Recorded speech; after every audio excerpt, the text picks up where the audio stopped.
Thank you, Ryan. Now it is my pleasure to introduce our main speaker for tonight, Sia. All right.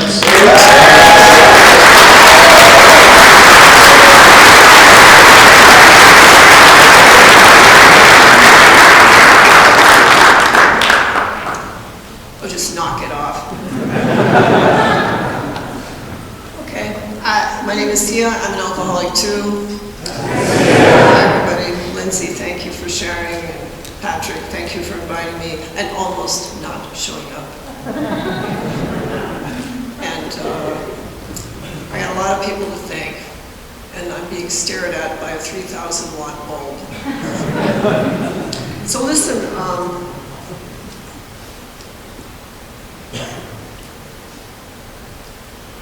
when I was called by Patrick, I was on the phone to somebody pretty important, you know, like the Pope or something.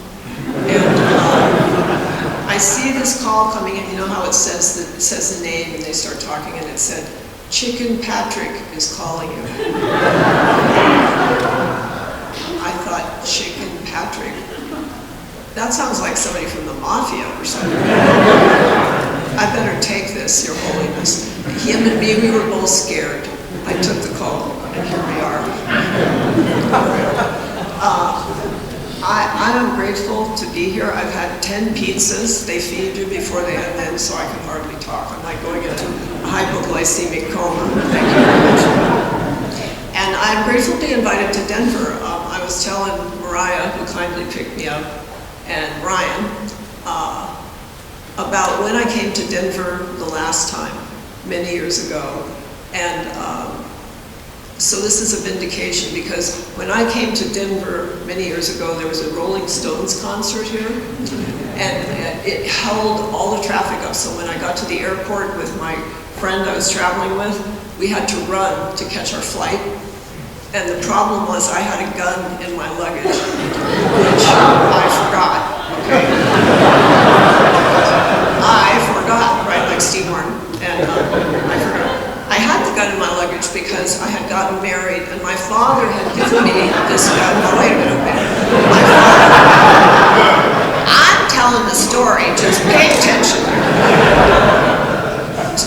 And before I got married, my father gave me a gun because I lived in Los Angeles, and he felt I should be able to defend myself. Anyway, so when I got married, he said, I want my gun back. So I guess he felt like I had adequate protection. Anyway, so I had this gun, and we're running to the gate. And my companion ran ahead to tell we're coming, and I ran the luggage through the, you know, the thingy, and was immediately taken into custody and dragged into this room and made a total fool of myself, saying, I'm innocent, I'm innocent. Anyway, when I was flying shortly thereafter, some guy said at the counter, it's interesting, you know, there's a Patricia Ford, which is my official name, on the no-fly list. It's lucky that you have a middle name. And I looked at him and I didn't say I am that Patricia Ford. I'm not that stupid, you know. But anyway, so I didn't have to worry about that coming back. Thank you very much. Okay, so on to the business of what we're doing here. If there's anybody new here, Alcoholics Anonymous works. There's no way I should be here at all. None at all. My sobriety date's January 30th, 1983. I'm so old, I'm practically dead. And at the time of my life I am. I'm having a great time. And I think you guys are a great group. I come from the Pacific group. They say hello to you. And I want to tell you what I used to be like, and what I'm like, and what's the middle part? What I used to be like, what happened, what I'm like now. Okay, so first of all, I hate people, okay? I mean, you know, without a program, what are they for, right? Because they're looking at me like you're looking at me. And I know you're thinking something I didn't give you permission to think. And it's just too much, you know? And I have been like that all my life. I think I was born fed up. And it just got worse, you know? I'm an alcoholic. And by the way, if I married anybody here, I'm sorry also. Anyway, so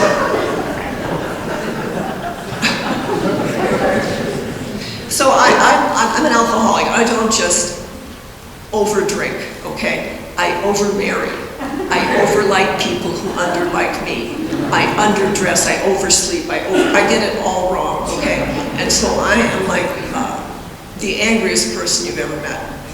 To which one of the men I was married to said to me one day, "You are right, you actually are the angriest person I have ever met." To which I replied, "That makes me angry." I got nothing but the hole in it, you know. And so that's what I'm like. And I always felt at odds. I always did. It was such a commonality when I came here. I identified with that. Lots of people said they did not fit in, and I felt that way. I felt that way ever since I was a kid. You know, there's that big word in AA, identification. And what I think is that I actually didn't identify in the places normal people do. I just didn't. I didn't identify with my family. I always mention this when I share. My family were nice looking folks. And I was this tall, skinny thing with buck teeth and scraggly hair. That's a direct quote from a police report, so I'm not making it up. I think they teach like creative writing in the academy. Anyway, so I didn't identify there, didn't feel a part of, and then I went to kindergarten and it got worse. Because these things called people, you know, there's a whole bunch of them there. And you know, my problem in kindergarten is there were like too many of them to kill, you know. I just don't have problem-solving skills at all. And I was a kid who grew up in an alcoholic home. That ain't why I'm alcoholic. I drank my way into this thing. But I tell you, I saw it, and there was nothing about it that recommended drinking to me. My father was alcoholic. He said so I'll call him one. Another thing I was taught in AA is don't start diagnosing other people as alcoholic. You just look at the symptoms, you listen to us, and you decide if you're alcoholic. But my father said he was, so I'll call him one. And here's the thing that I saw. My dad was this, I love my dad. Great, big, good-looking guy. I love alcoholic men. You're safe. I work in a program. But I just love him. And he was the first one, you know. And the problem was when he drank, he became something else, like a lot of us do. He got kind of sloppy. He got violent with my brothers. I didn't like it at all. So I was afraid of drinking. And so I joined the gang. Sometimes disenfranchised kids join a gang. I don't know if anybody else did that. And here's the thing. Here's what you told me. You said, you know, it's interesting. Every problem you had, Sia, has a common denominator. And I thought, really? They said, yes, it's you, okay? And so when I came into this gang, I brought me. And I'm a person who doesn't respect other people's traditions or things. And so like this gang, if you've ever been in a gang, some of them have colors. Well, I thought their colors were ugly. And I felt it was something to mention.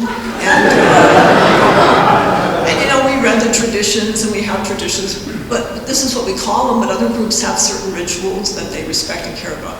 And so I started saying things about some of the things that mattered to them. And they started paying attention. And just so you know how dangerous I am, this group, this gang, they are also known as Girl Scouts, okay? And if you know anything about Girl Scouts, you know they have these things called Girl Scout cookies. And I was doing something funny with the cookie money. I was like cooking the books, okay? And they noticed. And so this was their way to get rid of me. So, you know, sharing in a general way, I was uninvited to be a Girl Scout. And I have met a number of other people in AA that were Deep Six, from Girl Scouts, Boy Scouts, Bluebells, Rat Finks, I don't know, all of them. And so, you know, we have this in common. And so this was the beginning of a fatal progression. If you knew what that describes is the trajectory of our drinking, but it could easily have described the fact that every organization I became a part of, up to and including my own family, uninvited me to be a part of it. And if you're here and you lost your family, you know, I got my family back in AA. I didn't even want my family back, but I got my family back. Alcoholics Anonymous works, you know, without my permission, doing things with my life that I don't think are a good idea. And yet I stand here and tell you, I'm grateful to AA for all the things that you did for me. So anyway, when I was 17 or 18, I had my first official drink, and here's why. Because the book says also that we're tortured by loneliness.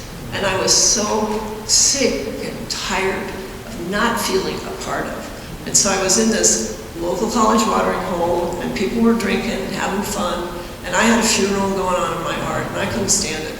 And so I had my first official drink. And I can't tell you if it was the first sip of this beer, that's what it was, a beer. First sip of this beer, the middle of the glass, or the bottom of the glass, or the bottom of the pitcher, or the bottom of the evening, I don't know. But somewhere along the line, that problem I had all my life, that where I'd look at you in kindergarten, look at you at Girl Scouts, and look at you and your family, and you looked like you were having a great time. And I had, it just didn't feel good, ever, ever, ever. It was probably my first obsession, you know, we're obsessive thinkers. And that night, it's like that problem I had packed its bag, put its hat on, and walked out the back door of my life. And if you got a problem as big as that was to me, you're gonna seek it out as often as you can. I did. I started drinking as often as I could. I grew up in Montana. I met somebody else here tonight who's from Montana. Grew up in Montana. We have reservations there, Indian reservations. And I began to drink on the reservations because the folks on the reservations didn't have my family's phone number and couldn't call about my behavior. I don't know what you're like when you're drinking, but I got certain tendencies. And one of them we'll talk about. I told you I like men. And I told you, I don't know if I told you, but I think it was also born with Adidas on. And so I'm in a hurry. And if I like you, you know, I don't even need your name. If I like you and you're a guy, and I've been drinking, I just take my clothes off. I mess around. And the problem is, like one time I did that at a wedding reception.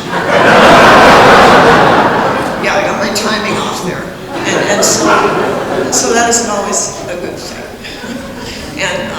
And so and if you don't go along with my idea, so to speak, I'm chasing you with a knife. Now, I never worked at Benihana's. I don't know martial arts. I don't know what I'm doing chasing you with a knife, but I am. And I ain't telling you I did that with the thousands of men, but it was a pattern. And when I came into Alcoholics Anonymous, I don't know if you felt, I felt like my life was everybody's fault. I remember an old timer telling me, you know what, see, if your life is somebody else's fault, AA ain't gonna work for you. I didn't like the sound of that. But I felt my life was everybody else's fault. And as it turns out, as I've been here with you, and I've listened to recovery, something started to happen. And I have seen, I guess what we would call it is the truth. Because I did chase these men with a knife, but you know, it's interesting. Not a one of them turned around and said, oh yeah, let's see what you got. Because I would have been in a lot of trouble then. That didn't happen. I got a break there. And I started to notice, being with you, that history was a little different than I had told myself that it was. So anyway, when I drink, I don't know about you, but I think I basically get hope. I'm a spiritually bankrupt person. That's AA language. The minute I heard it, I thought, ding, ding, ding. And so alcohol makes me feel so much better. And I stand out all night, I'm feeling hope when I drink, and I'm coming home in the morning. My parents had separated at this time, and one of my brothers felt called upon to point out my behavior. And you know what?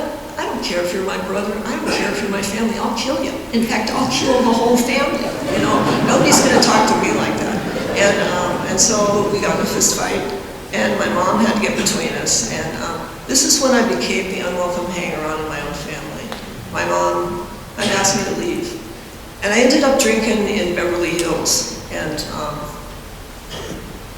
here's the part in my story, I don't know when this happened for you. There's a phrase in the book, whistling in the dark. I don't know what that means to you. What it means to me is that things weren't always going great every time I went out and drank. Certain things started to happen. Certain situations I got in where I had to compromise myself. And I couldn't or wouldn't look at my drinking is the thing. And yes, I was drinking in Beverly Hills is my point, but the important piece of information I left out was I was drinking at the bus stop in Beverly Hills. That's a little bit different picture, you know. And I ended up drinking at this place way downtown in Los Angeles. It was called The Good Night. It wasn't. So I wouldn't look it up. It was a rough bar. And sometimes when young women drink in rough bars, stuff happens. And what happened in this bar, there was another young woman who drank there, I didn't make friends with her. I don't make friends with women when I'm drinking because men are human-sized credit cards, you know, and I don't need the competition. And what happened is she ended up with her head blown off in the vacant lot behind the building this bar was located in. And I don't know what kind of violence was in your drinking. That was not typical of mine. And it frightened me. And this is when I tried to, I think, start to control my drinking. I don't know when that happened for you. This is when I said to myself, I ain't going there. I ain't doing this anymore. This is going to be different. I'm going to, you know, maybe I have had more than my fair share. Maybe I should chill, back off a little. I said that to myself, just like some people said it to me. But nothing else happened. Nothing different happened. What started to happen is I drank behind my own back now instead of yours, you know. And it's a funny turn of phrase, but it wasn't a funny time. And there were a couple of things that propelled me into Alcoholics Anonymous. First of all, if you go home tonight, God forbid your place is tossed, but I bet you've noticed, you know. And I was burglarized, but like I didn't notice for a couple of weeks. Come on, it's like that. And I just wasn't even worth the paper I was printed on. You know, I hated my guts. We call that the bondage of self. The other thing that happened is I was looking out of the window one day at the place where I was living at the time, and I saw this guy walking down the street with a shotgun. I'm from Montana, I know a shotgun when I see one. I thought that was pretty out there for Los Angeles. And so he crosses the street, comes to the courtyard of my building, and up the stairs to my door. I heard this person outside my door. I didn't recognize him. I didn't know who he was. I didn't know what he was doing at my door. Did I do something to him in a blackout? Maybe the people I lived with did something to him. I didn't know. All I knew to do was be real quiet. You know, my mind was racing. Bill Wilson talks about that in his story, if you remember. I was trying to sort, I didn't know what to do except be real quiet. And I don't know why, I heard footsteps going back down the stairs after a brief period of time, and this person walked out of my life. I don't know if that lasted a second or a minute. It felt like 1,000 years. You know what it reminds me of, or reminded me of then? It reminded me of that moment that started happening with sickening regularity. And must have happened to you, or I don't know what you're doing here on this nice old Saturday night, where I'd say to myself, I ain't doing this again. I'm not going there. I'm not hanging with those people. This is going to be different. I'm going to make it different. And it never was different. It was never different. You know, you just want to like bash your head against the wall or get run over by a car. Obsession of the mind. There's no off button for it. None. And so I was sitting someplace one day waiting for the obsession of the mind to hit, which ran my life at that time. And I read about Alcoholics Anonymous in the community service section of the newspaper. I recollect it said something like, we hold hands here, we pray, we don't drink anymore. Something in me immediately said that was as corny as hell. But this other voice spoke up. And some people have said, I've heard other people say this happened to them. And it just quietly said, I want to go. And that voice got the swing going. And so I went to my first meeting. And it was a nice meeting. It was a daytime meeting. It was not a big meeting, but they had it going on. There was a greeter at the door. A woman could tell I was new. She gave me her phone number. She said she'd sponsor me.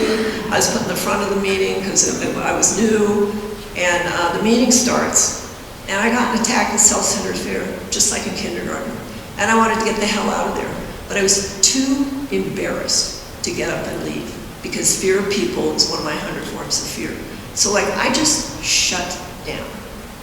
And at the end of that meeting, I got up, I got the hell out of there. I ain't got your damn book, I don't care about your steps, your traditions, and I ain't calling that lady. That's how I get home. And I went home, and then, I don't know, it feels like a couple hours passed. And this weird thing happened. And what happened is, that thing, I don't know about you, but in my own case, that I can't pay away, pray away, hide from, outwait, negotiate with, obsession of the mind, that thing was gone. And you would have never convinced me that Lindsay did it, or Patrick did it, or Mariah did it, or any other alcoholic in this room did it.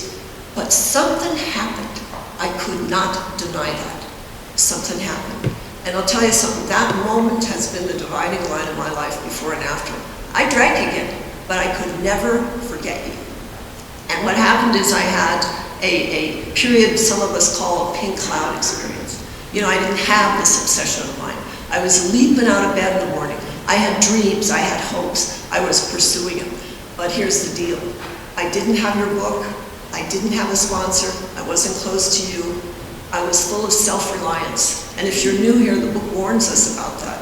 That's weird, ain't it? Aren't people supposed to be self-reliant? Yes, they are. But the alcoholic is not like normal people. And I was to learn this the hard way. I went someplace to see this person I always had a bad history with. And I got mad at him again, blew my stack, and blew my sobriety. Then I came back to Alcoholics Anonymous, because I wanted that thing to happen that happened in the first meeting. You know, the surcease of the obsession. What line do you stand in for that cup of coffee? I had no idea. And I wasn't talking to you, and as I said, I didn't have your book, nothing. And my alcoholism was a lot bigger than my puny little program. And I was swept out the door. Here's what I'm going to tell you. If you're here and you got a drinking problem, Alcoholics Anonymous is going to work great for you. But you know what? I got this other thing. It's called alcoholism. It ain't a synonym. It ain't a euphemism. It's a thing. And I didn't know what I was contending with. I had no idea. No idea. And here's what I compare it to now. Here's what helped me. I compare my alcoholism to an iceberg. And the tip of the iceberg is the drinking. You know, the commonality of our experience, our singleness and purpose. But the whole underbelly of the iceberg is the spiritual malady. And that is what sunk the Titanic, and that is what sunk me. And I ended up in England, and I was out there for about 11 years. I was modeling in England, that is what I called it. I don't know what you want to call it. And you know what? I'm in the I Can't Club. I still am in the I Can't Club with 43 years of sobriety, but I was in the I Can't Club big time then. I'm a terrible employee. I walked down runways with dresses on backwards. I walked out of my shoes, you know. I showed up for this job, and I'd been out all night. And they did what they do, and they took the pictures, and they got them back. And you know what? They showed me these pictures. Because you know what I looked like? My face was bloated, my eyes were bloodshot. Not a mission for you, haha. And it was a pattern in my life, you know. I don't know about you, but my dad got removed. My dad was this brilliant athlete, a college athlete. He played All-American college ball in Madison Square Garden. My dad got attention in the newspapers. You telling me my dad was powerless? I struggled with that term. I don't know if anybody else did here. My dad, at the time he lived in the world, was like one of the biggest people on the planet. My father was 6'7". How could he be powerless? I didn't understand powerlessness, you know something? It's hard to explain to somebody, but here's what I found out. When I found out I was powerless, nobody had to explain it to me. Maybe it cannot be explained. It can only be experienced. It's a paradox. And I was powerless over alcohol. And I'm in the I Can't Club, as I told you. I don't know about you, but we just get removed. I can't pay the rent, I get evicted. I can't make the car payment, they take the car. Can't show up for work, you get fired. Can't show up for the relationship, they file. And so this agency fired me.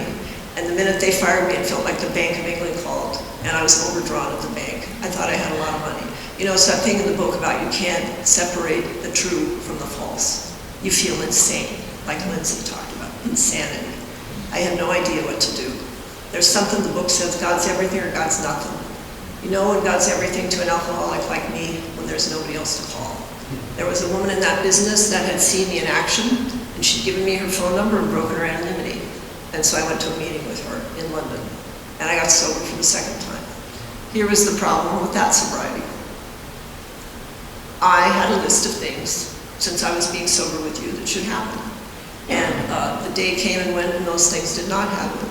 And there's another thing the book says, there's one who has all power, may you find him now. And that day his name was Gerald. I know. Because Gerald had approached me with a proposition, and he was going to fly me out of the country. And you know, I'm always trying to get out. That's what a drink did, it got me out. It got me out of here. I want to get out of here. I don't know where here is. It's a dodgeball deal. I want to get out of here, out of here. So he said he would take me out of the country. And so I met him at Gatwick Airport. And the federales came swooping down on us at the ticket counter. They arrested him. What was more upsetting to me is they arrested the tickets. It's that thing in the book again, you know, take a trip, not take a trip.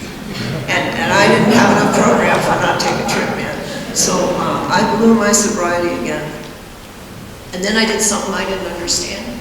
I went back to Alcoholics Anonymous. What was I doing with you losers? You know, I was so mad. I was sitting in that meeting and I thought, and I ain't asking you what I'm doing here. I'm sick of you explaining to me what's going on. And so I sat there thinking about it, thinking about it, thinking about it. And here's what came to mind. I don't know what person said it. I don't know what meeting I was in. But somewhere along the line, I crossed that other invisible line. Not the one that separates an alcoholic from a heavy drinker, but the one that separates me from you. I identified.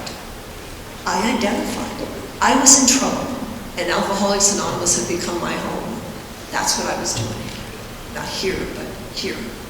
And at the end of the meeting, I came up to somebody I'd never seen before, and I told them a little more of what was true than I normally would. And they were polite, you know, they listened politely like we do. And after a few minutes, they said to me, Sia, you know what? If you want to give 6 months of your life to the program, as Bill sees it, and not as Sia sees it, they weren't being snide or a wise guy or nothing like that. They said, maybe these things could change for you. And they wrote a phone number down and they said, you know, if you want to do something like that, why don't you call this person? And then they walked away. And now I'm standing at that turning point we read about, where I'm going to ask God's protection and care with complete abandon. Or the unsaid thing is, I ain't. And I have stood with people in that moment because you stood there with me. And I've said, you know, here's my number. I'd be glad to help you out, give me a call. And sometimes they say they can't. But you know what? This is an honest program, and I've learned that's not true. The real truth is you won't. And sometimes that's a life or death decision. Because you know what I know? I can dial a phone. You know what I mean? I can get on an airplane and come here because you invited me. I can get in a car. Do you remember when Cliff Roach said that his sponsor told him step one was shut up and get in the car? Yeah, I can do this. That's what I can do. Will I do that? And that day, I dialed the phone. And you know why? Because I had this badly wrapped gift called desperation. There was not another damn thing I could think of to try or do or place to go to. As Clancy used to say, no friendly direction. So I dialed this total stranger. And it was an alcoholic. And they knew what they were talking about. Started talking away. But the thing is, I've heard this before. I don't know if anybody else here is also a recovering know-it-all. I haven't. You know, I remember when you said to me, this is an allergy of the body and an obsession of mine. And I thought, I'm all over that. I know when I drink, I get an allergy for my boyfriend and an obsession for yours. You don't know that. And so I'm listening to this person talking away. I've heard this before. I start sort of sinking. And then they said something. And this is what they said. They said, you know what, Sia, if you want to clean up your act, maybe we can help you. Do you know what that is? Do you know what the book calls that? If you're new, the book calls that a flimsy reed. Looks like nothing with a hole in it. But if you're desperate enough in the right moment, what I did is I just got on a plane and I came to Los Angeles on like Bad Out of Hell Airlines or something. The person on the other end of that phone was Clancy. And I came and I got sober in the Pacific group. One alcoholic yelling at another, basically. And I don't know if you've been there. And, you know, they saved my life. It didn't feel like the right place, but nothing felt like the right place. That's what happens to somebody like me, maybe somebody like you. There's nowhere to go. There's no point. Let me tell you something. I killed myself.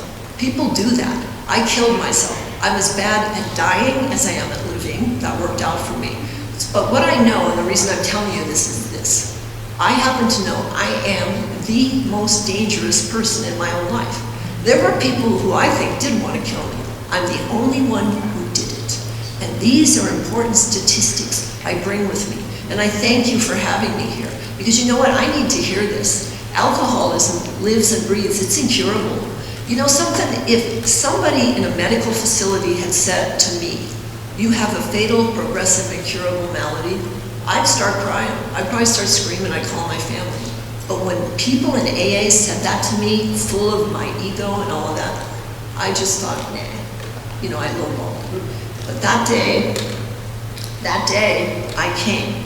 And here's what happened for me in the Pacific Group. I hated them. I was so right about people. When I got in the Pacific Group, I was right.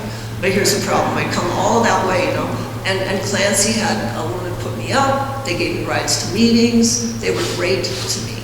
And I'm going to tell you about the first time I went to their meeting. They had this big home group meeting. You know what it looked like? Every person ever born was in that meeting. They didn't look like alcoholics. You don't particularly look like alcoholics to me either. I mean, you're fully clothed, you're polite. What the hell?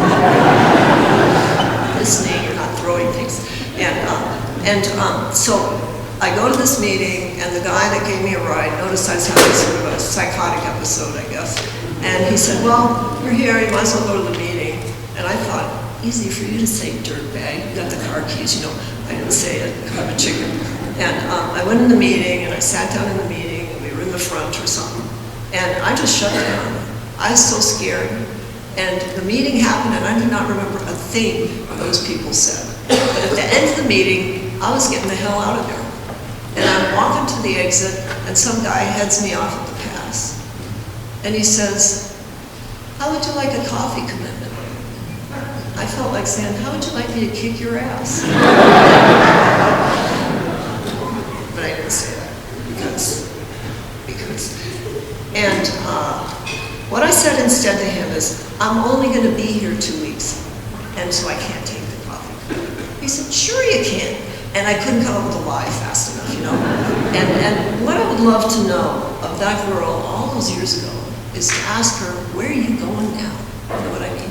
Where are you going? Because at that point, this was my third time in AA. I had been uninvited to one entire country, thank you very much. I had been living illegally in another country. They knew, I knew they knew. It was very uncomfortable. I had been uninvited to, as I told you, every organization I've been a part of, up to including my own family. My father had disowned me. I think he secretly started going to Al-Anon or something. I don't know what happened there, but anyway. And then I had this big secret. We usually do have one. And my secret was I happened to be married to 2 people at the same time. But, you know, I mean, come on. One of them found out, and I said, you know, he said, what do you mean you lost count? It ain't a high number. I'm telling you. And so it's just embarrassing, you know. Just there's no place to hide. And so I wonder where I thought I was going. And anyway, so he says that to me, and I said that, and then I had no reply. And so I was shanghaied into sobriety. You know, it was like white slavery or something like that. And I just hated it. I thought this is a terrible idea. And if you're new and you think this is a terrible idea, I can't wait to meet you. It is just the craziest thing. The biggest joke was on me, because here's the thing. You know what happened that night at that meeting for my money? I didn't have the language for it or the experience. There is something that had eluded me in the first few sobrieties, and I will curse you if you're new and wish it upon you. And here is what it is. It was a thing that had eluded me. It is now the thing I protect against all things. It's why I'm here. It's why I go where AA asks me. It's a pilot light. I protect it against all things. And it is that $100 word in Alcoholics Anonymous for me, surrender. And I did not surrender. I was surrender. I don't know how that got orchestrated. There was sobriety in that room. There was purpose in that room, just like in this room. Focus, purpose. And somehow that happened to me. And you know what it reminds me of? It reminds me of, I'm an excellent swimmer, and I underestimated a situation, just like I underestimated drinking. And I was drowning. And you know, the body doesn't just give up. It fights, it fights, it fights, it fights, it fights, it fights, until there's nothing left. And there was nothing left, and I was drifting down where I was going to end up. And out of nowhere, there was something to stand on. I got my head out of water. I got air. I lived. It was such a surprise. Alcoholics Anonymous is such a surprise to me. And so what I want to talk about that's important to me is I wanted to arm myself. You know, the book says armed with facts. I wanted to arm myself against sneaking out there again. I don't know if it's possible, but here's what has helped me. There's a distinction that I did not understand, and I underestimated the illness of alcoholism. And here's what the deal is. You know, there's a lot of entities that make alcoholism and addiction synonymous. Alcoholics Anonymous does not do that. And why is that? You know, here's the thing. Here's what I have come to understand. Addiction is normal. Anybody who uses an addictive substance will get addicted to it. Me, my sister, my grandma, that's just the nature of it. Alcoholism is abnormal. Alcoholism is abnormal, and it isn't two alcoholics talking to each other in 1935 that came up with this. No disrespect to Bill or Bob. It was Dr. Silkworth. He's in our book, and that's why he is in our book. Dr. Silkworth was treating alcoholics and also addicts for 40 years, looking at him, watching us die around him. And he came up with an understanding that this is an allergy. Fewer than 10% of people who drink become alcoholic. Okay? And so if it's an allergy, I, who was trying to stay here, started to try to understand. I got another allergy. I don't know if you guys have another allergy. I have an allergy to penicillin. I'm going to tell you something. I'll stake my life on this. It's being recorded. I ain't scoring a shot of penicillin again in this lifetime. That will never happen unless there's a mistake in a medical facility. But I also absolutely know I will drink again if I am not in Alcoholics Anonymous. And it is because of this second feature of alcoholism called obsession of the mind. Let me ask you something. I don't know if anybody's allergic to peanuts here. How about the old peanaholic? How about the person allergic to peanuts? And you know what happens to a peanaholic? If they eat a peanut, like their throat swells up and they die. So do you think a peanaholic is going to pursue a peanut into the gates of insanity and death? Hell no. How come we do? And this is where I became a more educated consumer about what is wrong with me. I do that. I will drink again. I come to Alcoholics Anonymous to remember I am an alcoholic. It is obsession of the mind. I ain't drunk up here, I still got alcoholism. And it manifests in my thinking. It manifests in all the defects of character. It manifests in pitching a tent over something I hate. How about people? I told you I hated people. I remembered every one of you sons of bitches. And you were in my four-step. It was 168 pages long. Thank you very much. And I waited until I went to a place where nobody knew me, and I read it to this little German lady. And it took about 8 hours to read this thing. And by the end of it, her hair was kind of messed up, you know. And she looked at me, and she said, "Well, you don't have to be a goddamn pervert anymore."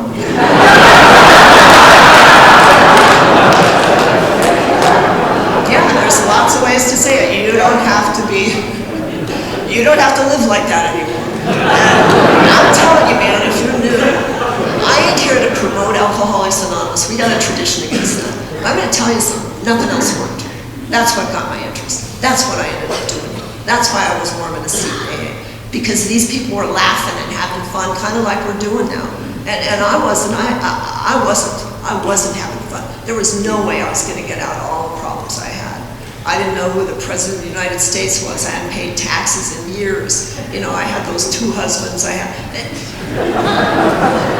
That's why I have a sponsor. It's this interesting word. See, they do the big stuff. They worry about it for me. And so I have a life today that's unbelievable. I worked at an educational institution for years. And if they had had my resume, they would have walked me to the curb. And you know, I couldn't get a job for nothing when I got sober. I couldn't model anymore. And nobody'd hire me. And so somebody in AA said, "Okay, go sign up at a temp agency." And you know, I just did what you said because I had no other idea. So I go to this temp agency and they made me take a typing test. And I don't know how to type, but I sat down to do it. And I did like 7 words a minute in tongues or something. And when I pulled the paper out, it ripped in half. I cried. They signed me up. What? How does this happen? And I went to work at this place, and by God, they moved me up. They trained me, they moved me. I get narcolepsy in the classes, for training. Just, there's no way you would put money on me. And yet here I am, possibly annoying you, telling you Alcoholics Anonymous works, just to show up, quit thinking about it. And it's my thinking that got me here. You pointed that out actually too frequently for my taste, but I think you felt it was important, And Clancy was my first sponsor, as I said, and he gave me a lot of important information that I would not take from anyone else. He said to me one time, you know something, you'll always be a few streets over from the parade.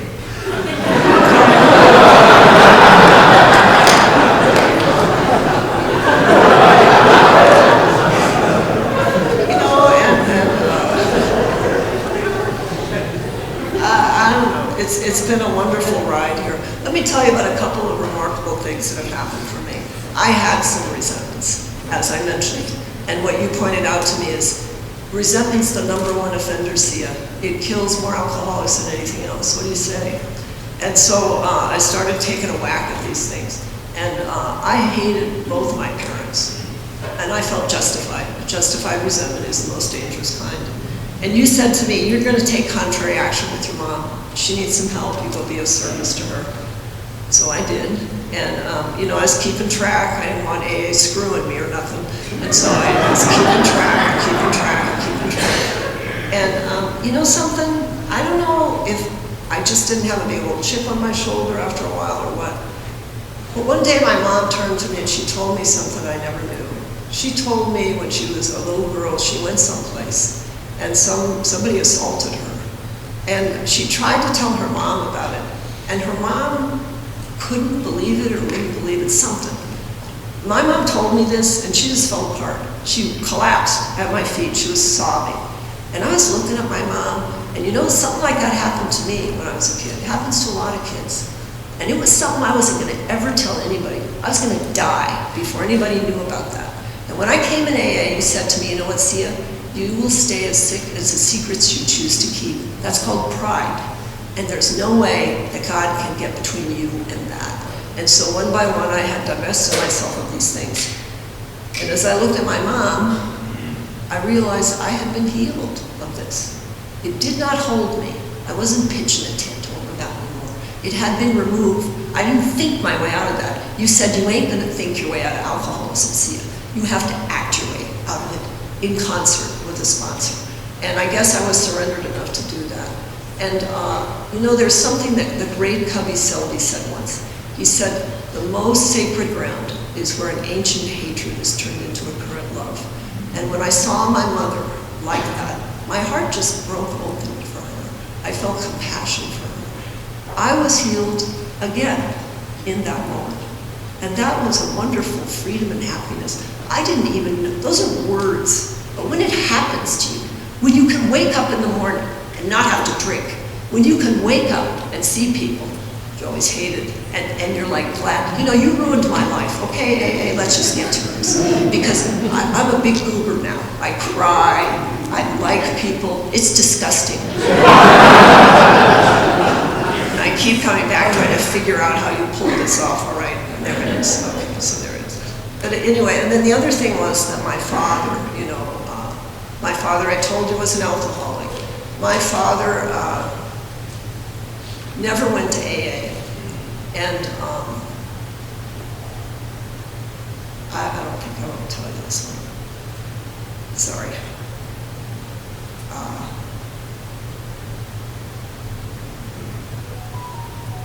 Because I'm going to cry. Okay, so my dad was coming downtown. He had quit drinking. His higher power was his second wife. He was a nervous wreck.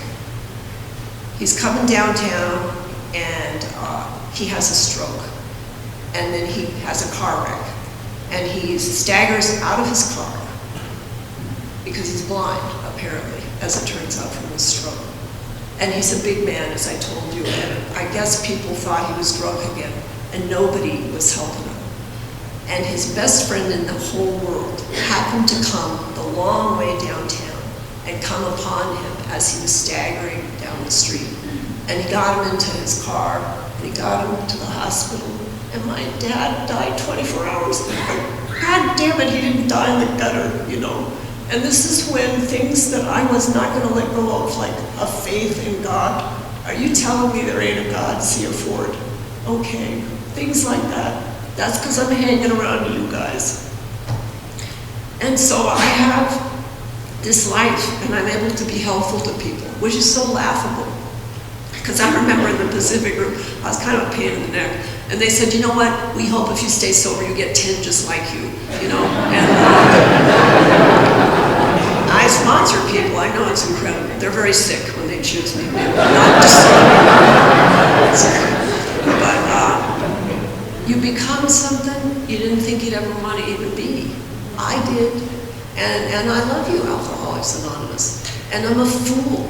And I don't care about being a fool. I love you. I love this program. I want to thank you for the 12-step call, and that's all I got to say. Thank you.